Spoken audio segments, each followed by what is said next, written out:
Saya tidak tahu apa alasan panitia memilih tema persiapkan dan luruskanlah jalan bagi Tuhan sebab Dia akan datang. Saudara dikasihi Tuhan, kalau kita bicara tentang persiapkan jalan bagi Tuhan, bukan berarti Tuhan akan datang di suatu tempat, satu wilayah, tidak. Tapi yang Dia akan datang itu untuk kita manusia ini.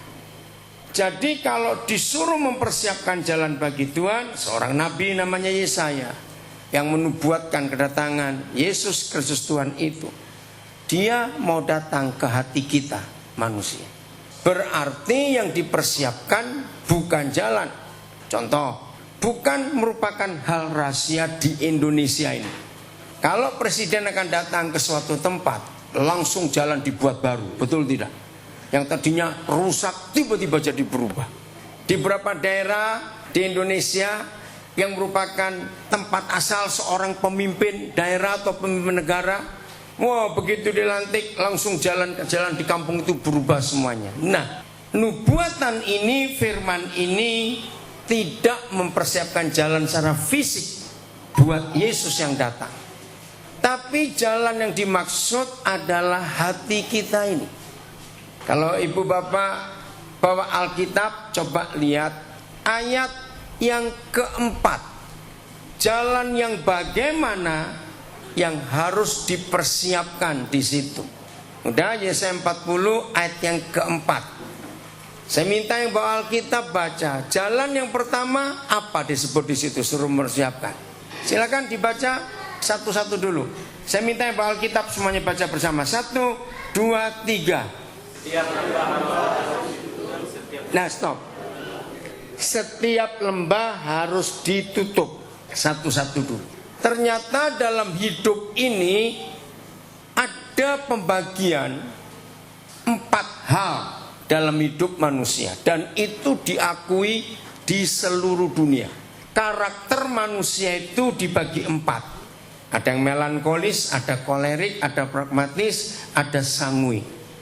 Nah, ternyata literatur tertua yang pernah ditemukan manusia tentang 4 pembagian karakter manusia itu ayat ini, tulisan ini.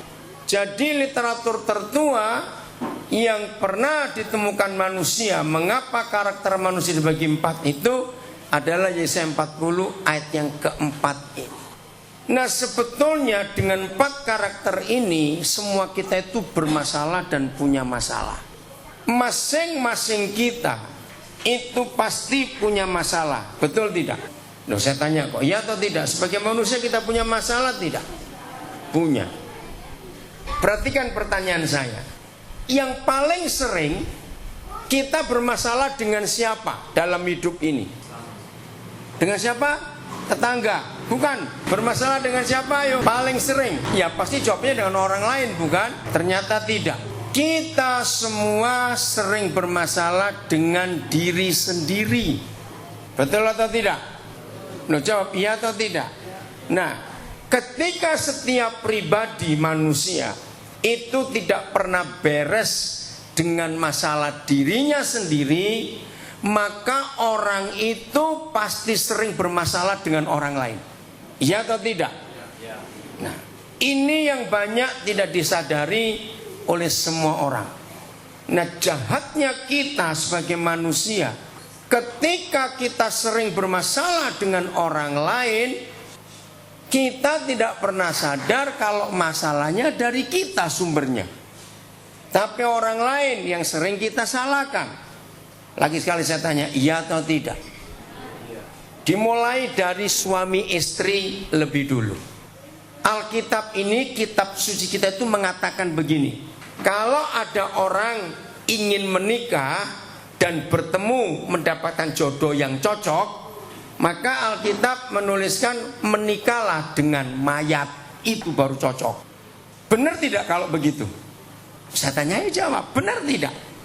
Selama kita menikah dengan yang namanya orang atau manusia, pasti akan punya masalah. Kalau mau tidak punya masalah, menikahlah dengan mayat. Kenapa menikah dengan mayat tidak punya masalah? Kenapa? Salah. Jawabannya gini, karena mayat tidak suka duit. Masalah yang terbesar dalam hidup kita adalah uang. Jawab ya atau tidak. Uang ini sumber masalah terbesar. Maka itu kalau hidup kita tidak pernah beres dengan uang, kita akan terus bermasalah dengan siapa saja yang ada di sekitar kita. Ketika suami belum selesai dengan masalah dirinya sendiri, maka suami itu akan selalu nyalakan istrinya. Begitu pula sebaliknya, apabila seorang istri itu tidak pernah selesai dengan masalah dirinya sendiri, dia akan nyalakan suaminya. Orang tua yang gak pernah selesai dengan masalahnya sendiri, mereka pasti akan nyalakan anak-anaknya dan seterusnya. Nah, jalan inilah yang harus dipersiapkan sebelum Tuhan Yesus datang dalam hidup kita. Ini masalah. Maaf, jangan tersinggung. Pernah tahu ada pendeta punya masalah? Jawab, pernah tahu? Sering, betul. Pernah tahu ada majelis punya masalah? Kenapa? Ini jawabannya. Karena masalah dengan dirinya belum selesai. Maka itu dia akan terus punya masalah dengan yang lain. Ibu bapak, saudara-saudara, anak-anak Tuhan berbahagia, pokoknya harus kita lihat. Kepada bapak bupati misalnya, di kantor pak banyak anak buah bapak yang bermasalah.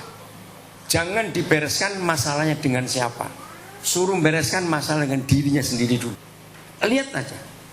Maka kesimpulannya, kalau seorang itu sudah tidak punya masalah dengan dirinya sendiri, artinya dia bisa mengatasi dirinya sendiri, percayalah orang itu tidak akan punya masalah dengan siapa saja.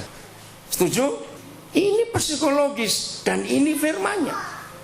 Maka itu kalau saudara sering melihat ada orang punya masalah, dengan si A bermasalah, dengan si B bermasalah, dengan si C bermasalah, sampai orang semua diumumi waren dibuat masalah semua, terus dia pindah kemana lagi begitu. Kalau dia belum selesai, dia akan ketemu masalah di tempat yang baru lagi, dia akan buat masalah lagi. Dan inilah yang disebut kesombongan manusia. Ketika dirinya sendiri punya masalah tidak tahu, tapi dia selalu korek-korek masalah orang lain, padahal sumbernya di dia. Saya beri ilustrasi. Siapa pernah dalam pergaulan, ya, kalau kita lagi bergurau, sering nggak tanpa sadar kita mukul teman kita, bukan mukul tinju, tapi apa ya, mukul ya, tepuk gitu ya. Pernah tidak kalau kita lagi bergurau? Nah, tiba-tiba dia, aduh sakit, marah dia. Kenapa? Ternyata waktu bagian kita tepuk itu ada luka yang tidak ketahuan, karena ada baju di situ. Ngerti nggak contoh ini? Jadi yang salah siapa? Yang nepuk atau yang sakit nggak bilang? Ayo, yang salah yang siapa? Yang nepuk atau yang sakit yang nggak bilang?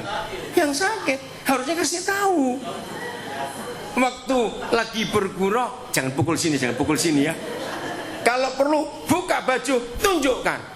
Nah, akhirnya kalau diri orang itu tidak malu menutupi kekurangannya, dia nggak akan masalah dengan orang lain. Jadi suami istri yang mendengar firman ini yang rajin bertengkar. Banyak nggak suami istri rajin bertengkar? Banyak. Itu yang jadi korban pasti anak-anak itu. Maka jangan suka nyalakan pasangannya. Periksa diri sendiri dulu, ada masalah apa dengan aku. Oke, mana ayatnya? Tolong ya, yang belajar psikologi, ayo kita bongkar mana yang sanguin, mana melankolis, mana kolerik, mana flekmatis. Dari hal ini. Satu, setiap lembah harus ditutup. Bagaimana bentuk lembah? Ya, turun. Nah, ini orang melankolis. Selalu berkata, aku jelek, aku tidak bisa, aku ini miskin, aku ini bodoh. Nah, itu orang melankolis. Nah, orang yang hidupnya di lembah terus, maaf, jangan marah. Orang ini sering keinjak. Kenapa sering keinjak? Ya karena di bawah terus. Jadi ada orang lewat, aduh kena lagi, orang kena lagi. Karena dia nggak mau naik. Selalu menyalahkan diri sendiri. Aku bodoh, aku jelek, aku miskin, aku nggak bisa, aku lemah, aku begini. Nah, Tuhan Yesus nggak bisa datang kepada orang yang hidupnya seperti lembah. Maka itu lembahnya harus apa? Ditutup supaya orang itu naik. Yang kedua, dan apa? Ayo baca, dan setiap gunung dan bukit diratakan. Semua orang yang dari Manokwari, ya dari kota Manokwari mau ke Oransbari atau mau ke Momiwaren sini atau terus lagi mau ke Bintuni, sering lewat gunung lembah tidak? Sering tidak? Gunung bukit, gunung bukit. Jalan seperti itu risikonya besar. Nah, ini orang yang ngapain? Kalau dalam karakter itu naik turun, hidupnya naik turun, naik turun, naik turun. Apa? Orang sanguin. Rame orangnya, sanguin itu, rame sekali. Tiba-tiba naik, itu rame, itu orang sanguin. Nah, orang sanguin dikumpulkan orang melankolis, itu perang dunia keempat itu. Betul nggak? Yang satunya diam, satunya ribut terus. Nah, orang seperti ini pun Tuhan Yesus nggak bisa datang, harus diratakan. Yang ketiga, tanah yang apa? Ayo, tanah yang apa? Berbukit-bukit. Harus menjadi tanah yang rata. Itu flekmatik atau kolerik orang begini? Yang berubah-berubah, nggak stabil hidupnya. Apa kolerik atau flekmatis yang begini? Kolerik ya, cepat berubahnya. Sejam yang lalu, sejam kemudian, orang susah ditebak orang seperti ini. Waktu nggak punya duit nggak ketahuan, punya duit juga nggak ketahuan. Orang yang misterius, nggak tahu bagaimana ini orang. Nah, kepada orang ini pun Tuhan Yesus nggak bisa datang, harus diratakan. Bayangkan dalam pernikahan, dalam pergaulan, lihat, ini akan timbul masalah, betul tidak? Yang keempat, tanah yang apa? Berlekuk-lekuk, harus menjadi dataran. Nah, orang-orang yang bermasalah, maka yang paling gampang secara logika manusia, orang itu nggak boleh kumpul siapa-siapa.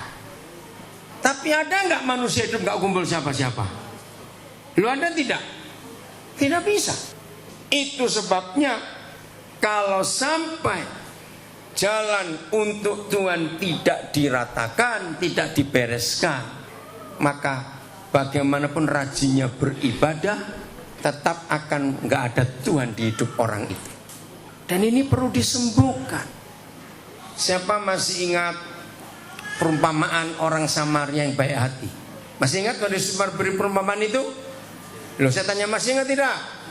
Masih. Di situ ada berapa macam orang?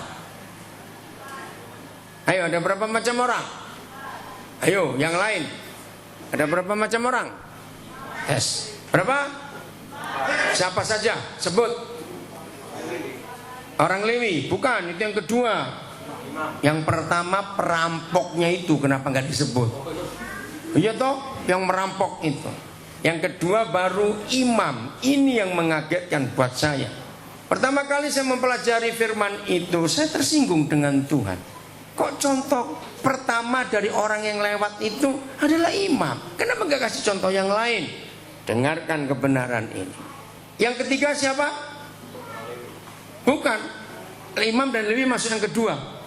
Yang ketiga yang punya losmen. Baru yang keempat orang Samaria itu sendiri. Nah, di sini kita temukan lagi mengapa Tuhan Yesus memberikan 4 karakter lagi. Bukan 5, bukan 6, 4 lagi. Ini yang kita perlu pelajari. Begini yang Tuhan ajarkan. Nah, saya minta masing-masing jujur. Waktu saya uraikan 4 macam orang ini, jujur ya, awas loh. Kalau mulut kita berkata tidak, hati kita iya. Tuhan tahu tidak? Jawab, Tuhan tahu tidak?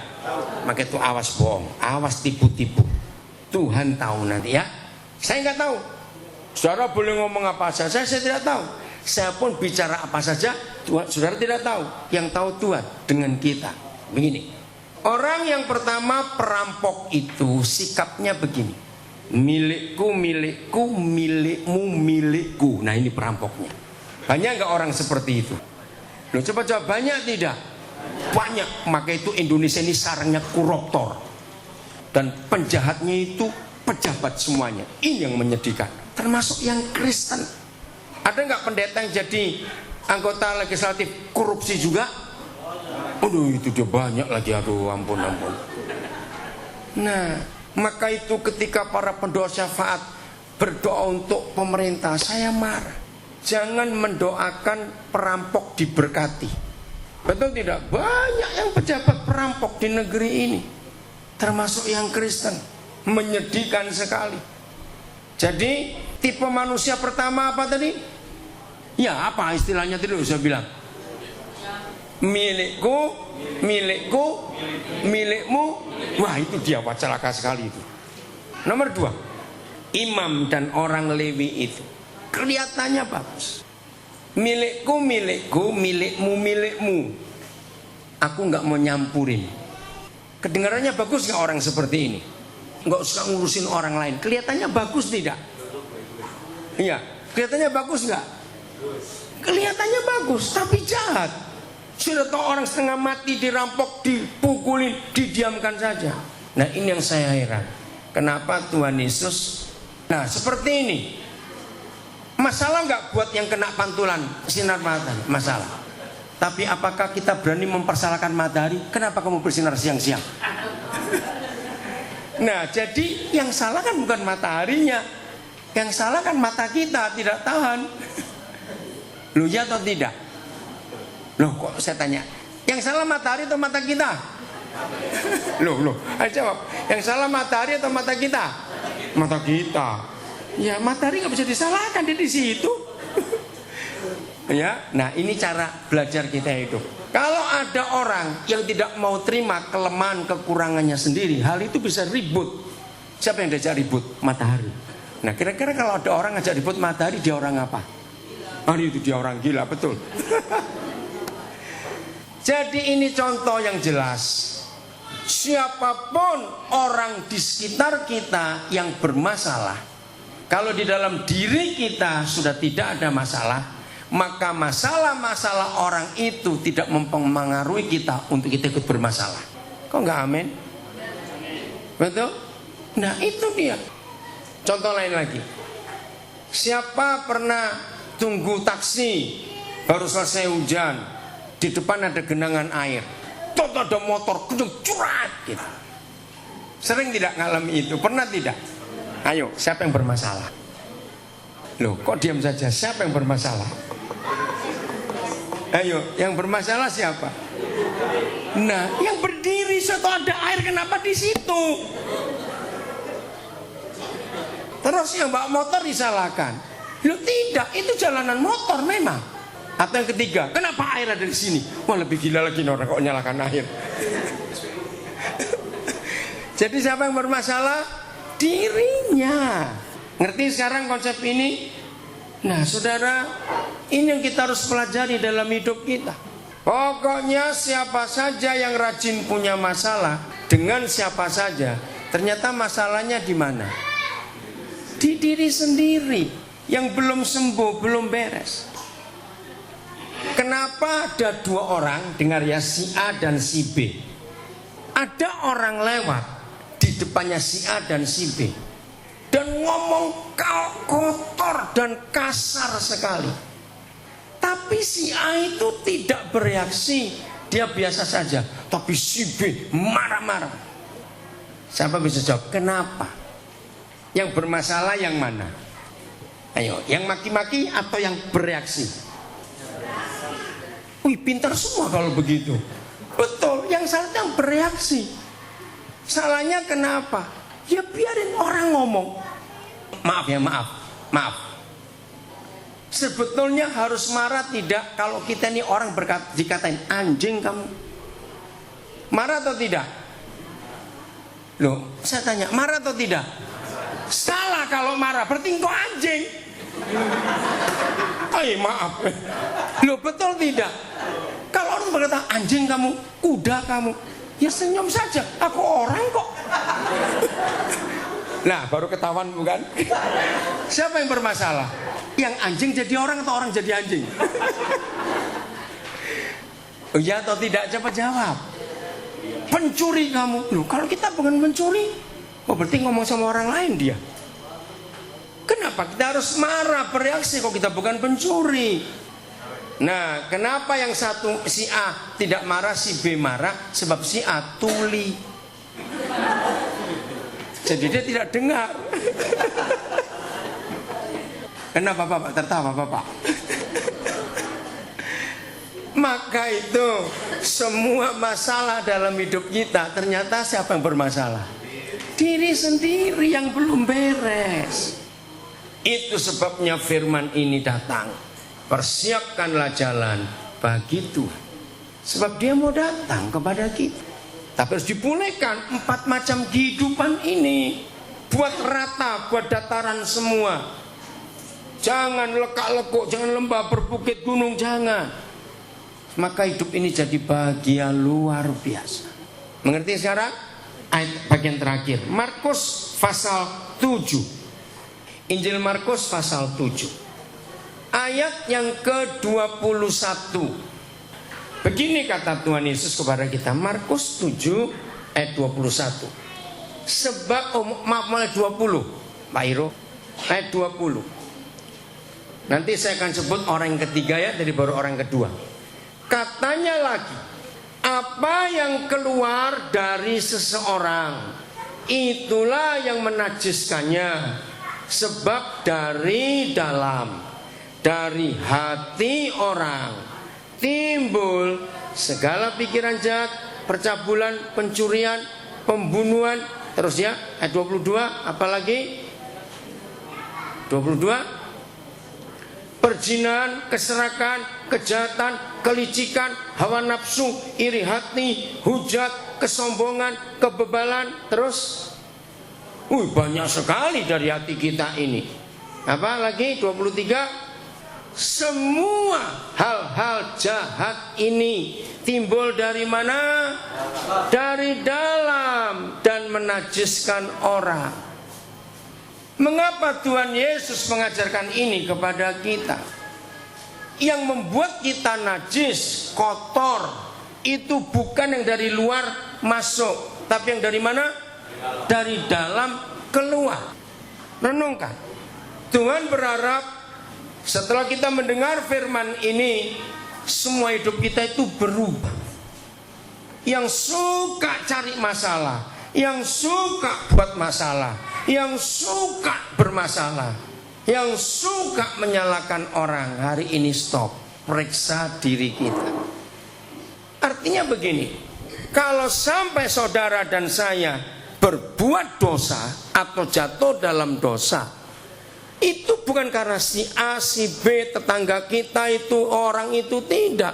Semua itu gara-gara diri kita sendiri. Dan ini pernyataan Tuhan Yesus, yang dari dalam itu yang menajiskan orang. Oke, saya beri contoh. Raja Daud kenapa jatuh dalam dosa? Ayo ingat ceritanya bagaimana? Waktu itu sore-sore dia sedang apa? Ayo sedang apa? Gak usah ragu-ragu, cepat. Di atas ya, lantai kedua atau ketiga di istananya, jalan-jalan sore, terus dia ngelihat apa? Orang sedang mandi. Perhatikan. Apakah yang mandi salah? Tidak, ujungnya mandi memang. Jadi yang salah yang siapa?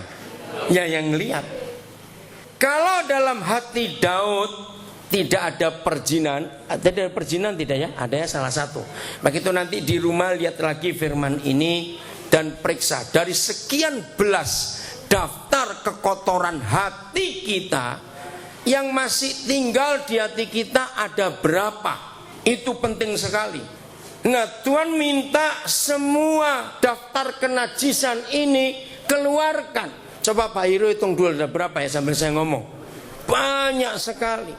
Jadi kalau di hati Daud tidak ada perzinahan, Terus dia lihat perempuan mandi, maka pikirannya, wih, sapi telanjang. Beres bukan? Loh kok diam saja? Loh ya atau tidak? Beres. Tapi karena dia di hatinya ada perzinahan.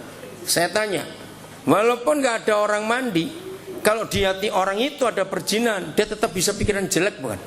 Loh jawab, bisa gak punya pikiran zina? Walaupun gak ada orang mandi, gak ada orang telanjang? Jawab ya atau tidak? Nah, jadi masalahnya bukan yang mandi yang salah. Siapa yang bermasalah? Daud. Ada berapa Pak Iro? 13 daftar. Ngeri sekali. 13. Kalau saudara punya ATM, suka periksa saldo enggak? Loh, suka periksa saldo tidak? Tidak. Kalau tidak berarti sering enggak ada isinya, enggak diperiksa. Loh, oh iya toh? Masa kalau ada isinya enggak diperiksa, enggak percaya saya. Nah, seperti itu saudara dan saya harus periksa saldo di hati kita. Dari 13 miliar ini, ngomong miliar ya, sisa berapa yang belum habis? Habiskan yang kotor-kotor, buang semuanya. Maka kalau istri kita begini begitu, seorang suami dalam hatinya nggak ada masalah, maka tidak jadi masalah. Begitu pula seorang suami yang macam-macam, istrinya nggak akan punya masalah karena dia nggak ada apa-apa di hatinya. Jadi ayo kita bereskan hidup kita supaya Yesus bisa datang di hidup kita. Nah, dengan firman ini, mari saudara dan saya suka menolong teman-teman kita yang sering punya masalah. Bisa nggak nolong mereka? Setelah kita dengar kebenaran ini, bagaimana cara nolong teman kita yang punya masalah? Ayo, bagaimana caranya? Nyalakan yang punya masalah, orang itu, atau teman kita ini kita nasihati. Sadarkan dia, sebetulnya bukan orang-orang itu yang punya masalah, kamu yang masih punya masalah. Tersinggung. Banyak gak orang tersinggung? Banyak. Oke? Coba Pak Iro baca, buka Kolose 3 ayat 3. Nah, ini caranya kita bebas dari masalah. Marcella di mana ini? Sela? Oh, kamu dengar ya? Jadi mulai hari ini kamu SMS papa lagi tentang masalah orang masalah, awas kamu, awas, ingat baik-baik. Itu anak saya itu rajin SMS saya, Pak ini Pak, itu Pak. Hari ini kamu dengar sudah. Jadi masalahnya di mana Sela? Masalahnya di mana? Sela, papa tanya ini, masalahnya di mana? Nah, berubah ya, awas kamu. Udah lihat ini ayat 3. Ayo baca sama-sama. Satu kalimat pertama aja. 1, 2, 3. Sebab kamu telah mati. Oke. Kata enggak kalimat pertama aja. Kamunya ganti nama sendiri. Jangan sampai ada yang lupa namanya siapa itu, awas. Nama sendiri ya. Jadi gini, sebab Daniel telah mati, itu aja. Ayo semuanya, hafal namanya? Hafal. Oke. 1, 2, 3. Sebab Daniel telah mati. Apa buktinya orang itu mati? Satu aja. Apa buktinya orang itu mati? Tidak tersinggung. Oke, saya beri ilustrasi begini. Sering nggak kita datang ke rumah duka, lalu peti jenazah belum ditutup? Sering toh? Nah, suatu hari misalnya ada seorang dari kita ke rumah duka. Nah, dia ngajak temennya yang tidak kenal dengan keluarga yang meninggal. Begitu mereka berdua tiba, ternyata peti jenazah belum ditutup, maka sebagai rasa hormat, menunjukkan rasa belasungkawa, maka kita harus datang nggak melihat peti jenazah itu secara umum? Lihat tidak? Nah, ini teman kan nggak kenal, maaf ya, kebetulan yang meninggal ini orangnya jeleknya memang luar biasa. Nah, karena yang teman ini nggak tahu, begitu sampai di depan peti jenazah, dia langsung spontan, ih, jelek sekali nih orang. Terus tiba-tiba dari dalam peti nempeleng orang ini. Mati atau hidup? Cepat jawab. Ayo, ini mati atau hidup? Hidup. Jangan dikubur. Ngerti ilustrasi ini? Nah, itu dia. Menjadi murid Yesus harus sudah mati. Mati bisa diajak mabok tidak? Itu mati bohongan. Mati tipu-tipu namanya. Mati bisa diajak judi tidak? Lah ya jawab. Mati bisa diajak berzina tidak? Tidak. Selama kita belum mati, maka masalah akan datang terus di hidup kita. Jadi kalau sudah mati diomongin jelek, diomongin apa, dengar tidak? Lo dengar tidak? Kok diam saja? Tidak. Nah maka itu, siapa yang masih ribut dengan masalah uang, masalah tersinggung, masalah apa saja, berarti belum mati. Itulah cara kita untuk menang. Jadi suami istri yang di rumah, kalau dua-dua jadi mayat, berbahagia pernikahan itu. Oh enggak, amin. Enggak ada pertengkaran di rumah, bukan? Tapi mayat keren, bisa shopping ke Hadi gitu. Mayat bisa naik mobil, ya enggak apa-apa. Tapi kita sudah mati, tidak ada masalah lagi dalam hidup. Maka kalau ini yang kita kerjakan, saudara, Tuhan Yesus datang, jalan itu dipersiapkan. Kalau Yesus Tuhan ada di hidup kita, oh, hidup itu penuh kebahagiaan, penuh sukacita. Jadi siapa yang rajin bermasalah harus diapakan? Bukan dibantu, dimatikan gitu, supaya mati dia, supaya nggak punya masalah lagi. Amin. Bukan dibunuh, artinya bukan dibunuh ya, bukan. Aku telah mati. Tuhan memberkati kita semuanya.